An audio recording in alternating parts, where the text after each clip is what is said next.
Hello everyone, welcome to my YouTube channel rule your stocks. आज इस video में हम बात करने वाले हैं मार्केट आउटलुक पे, लेकिन हमारा इस वक्त मार्केट आउटलुक दो हिस्सों में रहेगा।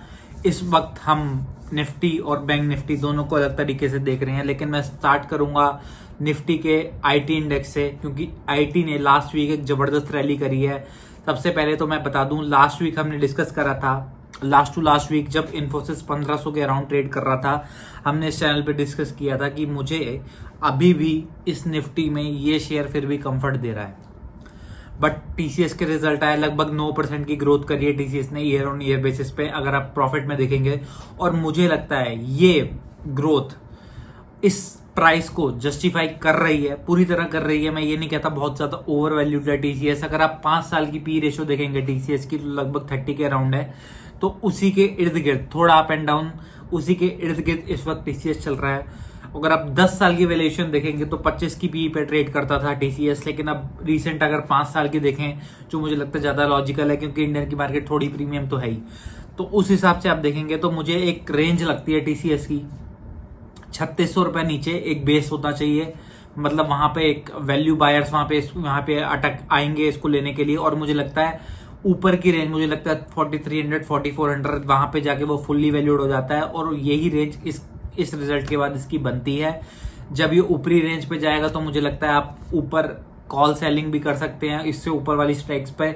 लेकिन अगेन, कोई भी डिसीजन ले अपने फाइनेंशियल एडवाइजर से पूछ कर लें। कोई भी सेलिंग या बाइंग रिकमेंडेशन इस चैनल पे आपको नहीं दी जाती। और दूसरी तरीके से मैं देखूं तो मुझे लगता है फेयरली वैल्यूड है इस वक्त टीसीएस। अगर आप मैं इन्फोसिस को भी देखूं, वो भी मुझे फेयरली वैल्यूड लग रहा है इस भाव पे। हालांकि अब इन्फोसिस के रिजल्ट आएंगे इस महीने, इस हफ्ते में, तो पता चलेगा इन्फोसिस क्या करता है अपने शेयर धारकों के साथ, कितने अच्छे रिजल्ट उसके आते हैं, वो हम टाइप बताएगा। बट फिलहाल के लिए मुझे लगता है टीसीएस और इन्फोसिस भी एक फेयरली वैल्यूड शेयरों की कैटेगरी में आ चुके हैं। तो इस वक्त अगर मैं निफ्टी में देखूं, although Nifty IT second highest weightage रखता है निफ्टी में, बट मुझे लगता है सबसे बड़ा लगाड़ कोई रह सकता है ना, तो वो हो सकते हैं बैंकिंग स्टॉक्स। और मुझे नहीं लगता जो बैंकिंग स्टॉक्स का इस वक्त करता धरता है, जो बैंकिंग इंडेक्स को कहीं ना कहीं खींच रहा है। आज 52,300 के आसपास बैंक निफ्टी चल रहा है, और बैंक निफ्टी को सबसे ज्यादा खींचने में जिसका हाथ है वो है आईसीआईसीआई बैंक, जो कि मुझे लगता है इस भाव पे आज 1250 के अराउंड लगभग हाई बना चुका है आईसीआईसीआई बैंक। मुझे लगता है इस भाव पे वो फुल्ली वैल्यूड है, और फुल्ली वैल्यूड से भी काफी आगे जा चुका है। और मुझे लगता है सही भाव उसका 1180 और 1200 की रेंज बनती है। कहीं ना कहीं ये थोड़ा सा ओवर वैल्यूएशन की तरफ जा रहा है, बट उसके पीछे कहीं ना कहीं इंडेक्स मैनेज किया जाता है किसी तरीके से। वो भी एक बहुत बड़ा चैलेंज होता है। जो बड़े प्लेयर्स होते हैं वो इंडेक्स को किसी तरीके से मैनेज करते हैं, क्योंकि जो राजा है हमारे बैंक निफ्टी इंडेक्स का, एचडीएफसी बैंक, उसके जब से प्रोविजनल डेटा आए हैं, ग्रोथ खास कहीं दिखी नहीं है, इवन डी ग्रोथ दिखी है। सस्ता पैसा बैंक के पास आ नहीं रहा है। ये एक बहुत बड़े चिंता के कारण है एचडीएफसी बैंक के लिए। हम एचडीएफसी बैंक पे भी बुलिश थे 1360-80 के भाव पे, हमने वहां पे काफी जोर लगा के लिया भी था। बट अभी जब जो भाव आज चल रहा है, मुझे लगता है प्रेजेंट फंडामेंटल के हिसाब से एक फेयरली वैल्यूड शेयर है, कोई अंडर वैल्यूड शेयर नहीं है इस वक्त एचडीएफसी बैंक। और मुझे लगता है शॉर्ट टर्म ट्रेडर्स ने तो अब तक मेरे ख्याल से बुक कर भी लिया होगा। हमने भी अपने चैनल पे बोल दिया था कि मुझे लगता है आपको बुक कर लेना चाहिए। हालांकि जो भी आप अगेन कोई भी डिसीजन लें अपने फाइनेंशियल एडवाइजर से पूछने के बाद ही लें। कोई किसी भी तरीके से इन्फ्लुएंस नहीं होना कि हम बाय कर लेते हैं या सेल कर लेते हैं। ये हमारे व्यूज हैं, हम आपके आगे रखते हैं। उन पे ऊपर आप अपना रिसर्च जरूर करें। अगर आपको ठीक लगता है तो ही कोई शेयर लें, अगर कोई शेयर ठीक नहीं लगता तो ना लें, क्योंकि अपने प्रॉफिट और लॉस के आप खुद जिम्मेवार हैं। अब मुझे लगता है निफ्टी के लिए मैं स्पेशली बता दूं, मेरा आउटलुक ये है, निफ्टी मुझे न्यूट्रल टू नेगेटिव लग रहा है इस हफ्ते में। न्यूट्रल इस बेसिस पे लग रहा है क्योंकि मुझे लगता है आईटी के रिजल्ट फिर भी जितने उम्मीद थे उससे फिर भी ठीक आए हैं। तो मुझे लगता है आईटी कहीं ना कहीं निफ्टी को अभी संभालेगा। जब निफ्टी ज्यादा नीचे जाएगा तो आईटी कहीं ना कहीं संभालने का काम करेगा। और प्रेशर कहां से आ सकता है? प्रेशर आ सकता है एचडीएफसी बैंक और आईसीआईसीआई बैंक से, क्योंकि आईसीआईसीआई बैंक से जितने अच्छे नतीजों की उम्मीद इस वक्त मार्केट कर रहा है, पर्सनल लेवल पे मुझे नहीं लगता उतने अच्छे नतीजे आएंगे। और अगर किसी टाइम 4 या 5% अगर आईसीआईसीआई बैंक क्रैक कर गए यहां से, तो मुझे लगता है 51,000 से 51,200 के दायरे बैंक निफ्टी के लिए आ सकते हैं। फिलहाल आप ऑप्शन चेन देखेंगे तो 52,500 और 53,000 की चौकी पे कॉल राइटर दब के बैठा हुआ है माल सप्लाई करने के लिए, और नीचे पुट राइटर 52,000 पे है। और मुझे मेरा बाइस ये है कि जैसे ही 52,000 टूटेगा तो बैंक निफ्टी में 300-400 पॉइंट का फ्री फॉल आपको देखने को मिलेगा, और वो शायद इसी हफ्ते हो जाए तो कोई बड़ी बात नहीं होगी। और मुझे लगता है फिलहाल अगर मैं निफ्टी की बात करूं, आईटी थोड़ा संभाल सकता है, और दूसरा कोई डिसअपॉइंट कर सकता है निफ्टी को, तो वो मुझे लगता है ऑटो शेयर्स हैं। ऑटो शेयर्स ने अगर आप देखेंगे सालाना 3.2% की लगभग ग्रोथ करी है प्रोडक्शन के मामले में, मैन्युफैक्चरिंग में। अगर आप वहीं रिटेल का डेटा देखें, रिटेल में लगभग 7% की डी ग्रोथ हुई है। ये आपको ये दिखा रहा है कि इन्वेंट्री कहीं ना कहीं इन कंपनीज के पास पाइल अप हो गई है, और अगर इतनी इन्वेंट्री आ जाती है, ये कहीं ना कहीं आपको इशारा कर रही है कि जो अभी इस साल की बेस्ट जीडीपी ग्रोथ थी वो आ चुकी है।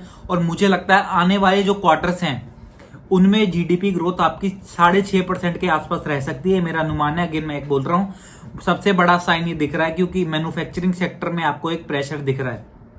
अगर आप सालाना ग्रोथ भी देखें तो सिर्फ 3.5% की है, 3-3.5% की मैन्युफैक्चर गाड़ियों में, और उसके बाद भी आपका रिटेलर बेच नहीं पा रहे, मतलब जितने भी ये डीलरशिप है ये लोग बेच नहीं पा रहे उन गाड़ियों को। 7% की इन्होंने गिरावट दर्ज करी है अपने ईयर ऑन ईयर बेसिस पे अपने यूनिट सोल्ड में। तो मुझे लगता है कहीं ना कहीं इशारा कर रहा है कि टॉप आउट इस साल के लिए जो बेस्ट क्वार्टर आना था जीडीपी का वो आ चुका है। अब कहीं ना कहीं 6.5% के आसपास की जीडीपी ग्रोथ रह सकती है आने वाले 2 क्वार्टर में। तो सबसे पहले तो मैं ये बता दूं कि इस वक्त मार्केट को आपको इस तरीके से देखना चाहिए, और मुझे लगता है फिलहाल का जो सिचुएशन है, आप कहीं भी जाते होंगे, किसी के यहाँ भी आप बैठ जाएं, हर कोई आपसे मार्केट की बातें करेगा। जो लोग कभी मार्केट से लिंक नहीं रखते थे वो भी आज मार्केट की बातें कर रहे हैं। ये कहीं ना कहीं एक यूफोरिक सिचुएशन क्रिएट कर रहा है, और मार्केट इस वक्त ऐसे लेवल्स पे आ चुका है जहां पे कोई भी बड़ी न्यूज आ सकती है, और बहुत जल्द आ सकती है। और वो कहां से आ सकती है, और जहां पे मेरा अनुमान बैठता है वो आएगी आपके इस बजट में। अब बजट में कैसे आ सकती है? बजट इस वक्त आप ये देखिए, अभी बाई इलेक्शंस हुए हैं 4 स्टेट्स में, और चारों स्टेट्स में बीजेपी चारों खाने चित हुई है। इसका ये मतलब है सरकार कहीं ना कहीं बैकफुट पर है, और वो कहीं ना कहीं लोगों को फ्री बीस देने की कोशिश करेगी। अगर वो फ्री बीस देती है तो कहीं से तो पैसा चाहिए, और इससे बढ़िया मौका उनके लिए क्या होगा कि शेयर बाजार में कोई ना कोई टैक्स बढ़ाया जाए, क्या है वो शॉर्ट टर्म कैपिटल गेन हो या लॉन्ग टर्म कैपिटल गेन हो, कहीं ना कहीं छेड़छाड़ इसमें होगी। एसटीटी की भी बढ़ने की समस्या है, और मुझे लगता है एसटीटी तो बढ़ना, मुझे लगता है अगर ये एसटीटी बढ़ा तो शायद इतना बड़ा इम्पैक्ट ना भी आए। अगर शॉर्ट टर्म कैपिटल गेन बढ़ता है तो मुझे लगता है ये सबसे बड़ा खतरनाक होगा, क्योंकि बड़े प्लेयर्स जब एक शॉर्ट टर्म कैपिटल गेन बढ़ना लगेगा तो उससे पहले वो सारे प्रॉफिट्स बुक करना चाहेंगे, तो एक बड़ा पैनिक 2 या 3 दिन के लिए मार्केट में आ सकता है, और मुझे लगता है उस लेवल पे एक अच्छी करेक्शन बन सकती है। आपको याद होगा 2017-18 में भी 17-18 में भी इसी गवर्नमेंट ने एलटीसीजी का कॉन्सेप्ट लाया था 10% पे। उसके बाद भाई साहब जो बुरा हाल हुआ था स्मॉल और मिड कैप का, तो कहीं ना कहीं वो सिचुएशन आ सकती है, और 10-20% तो स्मॉल मिड कैप का गिरना इस लेवल पे बनता भी है। अगर आप आज इंडिया का बाजार देखें, ऑन एंड ऑल 24 के पी पर निफ्टी ट्रेड कर रहा है, अगर आप सिर्फ निफ्टी की वैल्यूएशन देखते हैं, और वहीं अगर आप पूरी ओवरऑल एज ए मार्केट की वैल्यूएशन देखेंगे ना स्मॉल और मिड कैप को मिला के, तो लगभग 35 के पी पर हमारा बाजार ट्रेड कर रहा है। ये मैं ओवरऑल पिक्चर बता रहा हूँ स्मॉल और मिड कैप को मिलाकर। अगर आप निफ्टी की वैल्यूएशन देखते हैं तो निफ्टी लगभग 24 के पी पर आज ट्रेड कर रहा है, और मुझे लगता है जो कि हमसे बड़ी इकोनॉमीज है, जीडीपी जिनकी 4 गुना है, आप चाइना को ले लीजिए, आज उनका बाजार 9 या 10 के पी मल्टीपल पर ट्रेड कर रहा है, हमारा बाजार 24 पे कर रहा है। पर इसका मतलब ये है कि वैल्यूएशंस कहीं ना कहीं सस्ती नहीं है इस बाजार में। ये बात भी फैक्ट है, जितने ग्रोथ यहाँ पर आ सकती है वो और किसी कंट्री में नहीं आ सकती, ये बात मैं खुद मानता हूँ।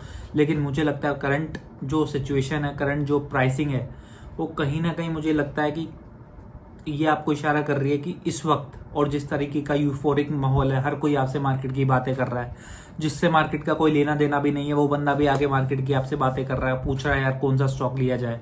तो ये कहीं ना कहीं आपको दिखाता है कि ऐसे इंस्ट्रूमेंट में ज़्यादा सेफ्टी है। गोल्ड या सिल्वर ऐसे इंस्ट्रूमेंट में ज़्यादा सेफ्टी है जो कि ऑल टाइम हाई पे ट्रेड कर रहे हैं, लेकिन फिर भी आज इक्विटी से ज़्यादा उनमें कंफर्ट है, मुझे ऐसा लगता है। ये पागलपंती वाला पुल रन कब तक चलेगा, किस टाइम ये ढहेगा, और मुझे लगता है इसकी शेल्फ लाइफ बहुत लंबी अब है नहीं। कहीं ना कहीं एक कोई ना कोई ऐसा बहाना आने वाला है, चाहे वो बजट से आए या कहीं और से आए। अभी अमेरिका से भी कोई न्यूज़ आई थी, हालांकि उसका इतना बड़ा इम्पैक्ट मुझे नहीं लगता हमारे बाजार पे पड़ना चाहिए। डोनाल्ड ट्रंप पे जो गोली चलने की जो न्यूज़ आई है, बहुत बड़ा इम्पैक्ट तो नहीं पड़ेगा। हाँ, एक स्मॉल इम्पैक्ट इसका हो सकता है एक आध दिन का, बट कोई लॉन्ग टर्म मेजर इम्पैक्ट इसका आना नहीं चाहिए। तो मुझे लगता है आपको इन लेवल्स पर, जहां पर आज मार्केट है, एलिवेटेड लेवल्स पर है मार्केट, तो आपको थोड़ा कॉशियस रहना चाहिए। आप मेजर पोर्शन इस वक्त अपना डेप्ट में रखें, आप गोल्ड में रखें, आप सिल्वर में रखें, वो मुझे ज़्यादा सेफ्टी देते हैं एज कम्पेयर टू किसी, अगर मैं आज अपनी इक्विटी में इन्वेस्ट करूं। हमने एक कॉन्ट्रा बेट भी ली थी ईयर की स्टार्टिंग में 220-230 पे, जब हैंगसेंग का इंडेक्स ट्रेड कर रहा था, बहुत सस्ती वैल्यूएशन पे था, वो 5 साल के लगभग लोअर स्तर पे था। हमने वहां से भी, अगर आप देखेंगे तो उस क्षेत्र में भी लगभग 20 से 25% आपको हैंगसेंग इंडेक्स से भी रिटर्न इस साल मिल चुके हैं। तो ऑल एंड ऑल मैं बस कंक्लूजन यही देना चाहूंगा, फिलहाल अगर मैं आउटलुक की इस हफ्ते की बात करूं तो मुझे लगता है न्यूट्रल टू नेगेटिव निफ्टी रहेगा। बैंक निफ्टी में तो मैं खास कॉशियस हूं, और मुझे लगता है अगर कहीं से गिरावट आई किसी भी वजह से, आईसीआईसीआई बैंक अगर क्रैक कर गया तो बैंक निफ्टी 52,000 का दायरा तोड़ेगा, और जैसे ही 52,000 का दायरा तोड़ेगा 300-400 पॉइंट की फ्री फॉल आपको आती हुई दिखेगी। तो मुझे लगता है, और निफ्टी के अगर आप ऑप्शन चेन डेटा देखेंगे तो वो बहुत मजबूत है। तो मुझे लगता है ऑल एंड ऑल आपको थोड़ा कोशिश रहना चाहिए, ज़्यादा इस वक्त निवेश की तरफ ना देख के, थोड़ी बहुत आप ट्रेडिंग करते हैं तो आप कर सकते हैं अपने फाइनेंशियल एडवाइजर की सलाह लेने के बाद। और अगर मुझे लगता है कि कहीं ना कहीं इस मार्केट में भी कहीं एक सेफ्टी थोड़ी जो बहुत देता है वो एफएमसीजी देखता है, उसके पीछे रीज़न है। और मुझे लगता है अगर किसी भी तरीके से टैक्स स्लैब में कुछ ऐसी रिलीफ मिलता है तो एफएमसीजी सेक्टर के लिए बहुत अच्छा होगा, और बहुत ज़्यादा चली हुई भी नहीं है एफएमसीजी स्टॉक, तो आप अपने रिसर्च के मुताबिक थोड़ा बहुत देख सकते हैं इनमें एक्सपोजर। ऑल्दो मैं यही बोलूँगा कि ज़्यादा इस वक्त आपको उछल कूद नहीं करनी चाहिए, चाहे वो एफएमसीजी हो या कोई भी सेक्टर हो। आपको अपना दिमाग से धैर्य बना के रखना चाहिए, क्योंकि भाई स्टॉक मार्केट है पेशेंस का गेम। 50 की चीज़ 150 पे भी आती है, 50 की चीज़ 20 पे भी आती है। ये सारा पेशेंस का खेल है। सही लेवल का इंतजार करें, जिस भाव पे वो शेयर बनता है जब तक वो वहां ना आ जाए तो उनमें निवेश का मौका न देखें। Thank you so much for watching this video. अगर आपको पसंद आई तो प्लीज़ इसको लाइक करें, शेयर करें, कमेंट करें। Thank you so much.